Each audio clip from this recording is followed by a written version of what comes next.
नवी मुंबई व रायगड जिल्ह्यातील ताज्या बातम्या आणि घडामोडींसाठी सबस्क्राईब करा वादळवारा लाईव्ह चॅनल आणि दाबा बेल आयकॉन। उरण तालुक्यातील न्हावाशेवा बंदरातून मोरपिसांची मोठी तस्करी होत असल्याचं प्रकरण समोर आलंय। तब्बल 2 कोटी रुपयांची मोरपिसांची तस्करी रोखण्यात DRI विभागाला यश आलंय। महसूल गुप्तचर संचालनालय विभागाकडून 28 लाख मोरपिसं जप्त करण्यात आलीत। न्हावाशेवा बंदरातून मोरपिसांची तस्करी करून तब्बल 2 कोटी रुपयांची मोरपिसं चीनला अनधिकृतरित्या पाठवली जात होती। पायपुसणीच्या नावाखाली ही तस्करी सुरू होती। चीन देशात भारतीय मोरपिसाला मोठं महत्त्व आहे। यापूर्वी देखील करोडो रुपयांच्या मोरपिसांची तस्करी भारतातून चीनमध्ये झाल्याचं उघड झालंय। चीनमध्ये मोरपीस गुडलक आणि खानदानीपणाचं प्रतीक मानलं जातं, त्यामुळे मोरपिसाला चीन देशात मोठी मागणी आहे।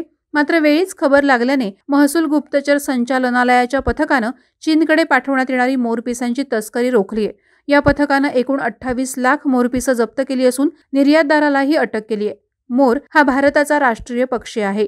भारत सरकार मोरांचं संगोपन आणि त्यांची संख्या वाढवण्यासाठी शर्थीचे प्रयत्न करत आहे।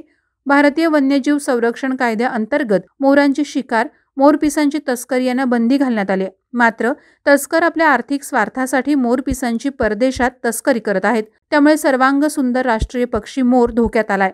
सरकारने यावर वेळीच योग्य पावलं उचलून या तस्करांना चाप लावण्याची मागणी नागरिकांमधून होत आहे। वादळवारा लाईव्हसाठी न्यूज ब्युरो उरण। नवी मुंबई व रायगड जिल्ह्यातील ताज्या बातम्या आणि घडामोडींसाठी सबस्क्राईब करा वादळवारा लाईव्ह चॅनल आणि दाबा बेल आयकॉन।